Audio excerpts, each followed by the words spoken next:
Lagi bersama saya Martinez Ademeten dengan nomor 1905 121 4038. Kali ini kita akan membahas tentang subnetting. Sebelum itu, saya akan menjelaskan apa itu pengertian dari subnetting. Subnetting adalah proses membagi sebuah network menjadi beberapa sub-network. Subnetting hanya dilakukan pada IP address kelas A, kelas B, dan kelas C. Dengan subnetting akan menciptakan beberapa network tambahan, tetapi mengurangi jumlah maksimum host yang ada dalam tiap network tersebut. Prinsip ini adalah memperbanyak network ID dari suatu network yang sudah ada, di mana sebagian host ID dikorbankan untuk digunakan dalam membuat ID host tambahan. Setelah kita mengetahui apa itu pengertiannya, kita akan membahas seberapa perlukah subnetting ini. Yang pertama, yaitu mengalokasikan IP address yang terbatas supaya lebih efisien tentunya. Jika internet terbatas oleh alamat-alamat di kelas A, B maupun C, tiap network akan memiliki 254, 65.000 atau 16 juta IP address untuk host device-nya, walaupun terdapat banyak network dengan jumlah host lebih dari 254. Namun hanya sedikit network kalau tidak mau dibilang ada atau yang memiliki host banyak 65.000 atau 16 juta, dan network yang memiliki lebih dari 254 device akan membutuhkan alokasi kelas B dan memungkinkan akan menghamburkan percuma sekitar 10 ribuan IP address. Jadi secara singkat seperti itu tentang seberapa pentingkah subnetting ini. Lalu kita lanjutkan tujuan subnetting. Yang pertama yaitu mengefisienkan pengelamatan. Misalnya, untuk jaringan yang hanya mempunyai 10 host. Kalau kita menggunakan kelas C saja, terdapat 254 dikurangi 10 sama dengan 244 alamat yang tidak terpakai. Lalu yang kedua, membagi satu kelas network atau sejumlah sub-network dengan arti membagi suatu kelas jaringan menjadi bagian-bagian yang lebih kecil. Yang ketiga, menempatkan suatu host apakah berada dalam satu jaringan atau tidak. Lalu untuk mengatasi masalah perbedaan hardware dengan topologi fisik jaringan. Lalu yang kelima, meningkatkan security dan mengurangi terjadinya kongesti, penimbunan akibat terlalu banyaknya host dalam suatu network. Nah, ini adalah perhitungan-perhitungan subnetting. Bisa dilihat seperti gambar yang di sebelah kanan ya.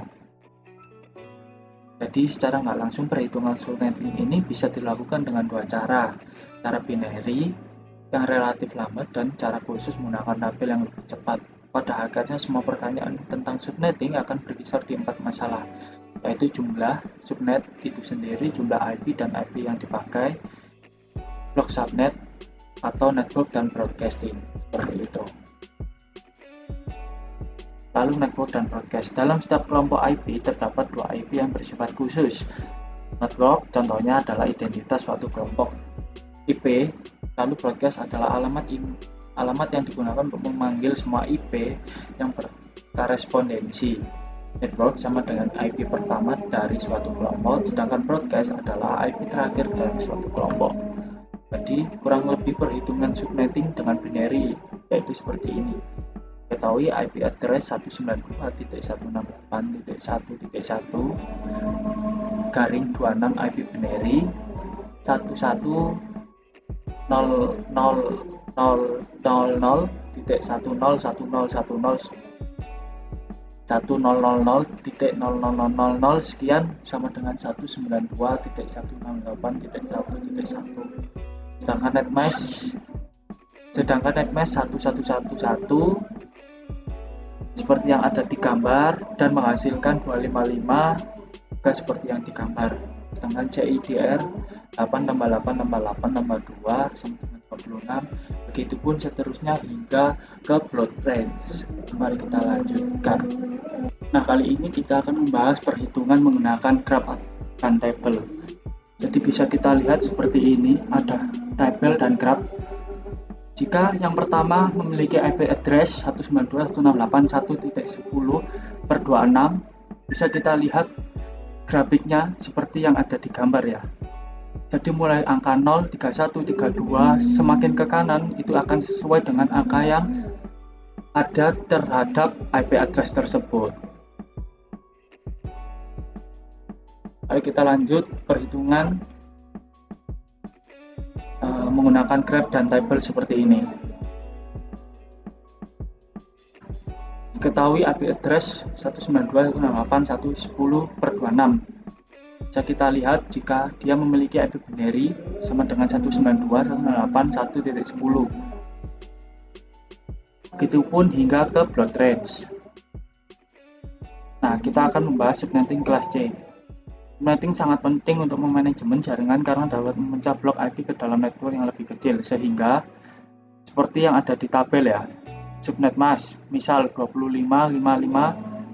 25.55.255.255.0 memiliki CIDR 24 dan jam IP 256 jam blok 1 dan memiliki blok network 0-255 atau 0 sampai 255. Begitupun seterusnya hingga subnet max yang 255.255.255.255 yang memiliki blok network spesial. Nah, subnet max itu adalah digunakan untuk membaca bagaimana kita membagi jalan dan gang atau membagi network dan hostnya hostnya. Address mana saja yang berfungsi sebagai subnet, mana yang host dan mana yang broadcast adalah semua. Mana yang host dan mana yang broadcast. Semua itu bisa kita ketahui dari subnet mask-nya. Misal, jalan Gatot Subroto tanpa gang yang ada di gambar awal bisa dipahami sebagai menggunakan subnet mask default. Atau dengan kata lain bisa disebut juga bahwa network tersebut tidak memiliki subnet atau jalan tanpa gang.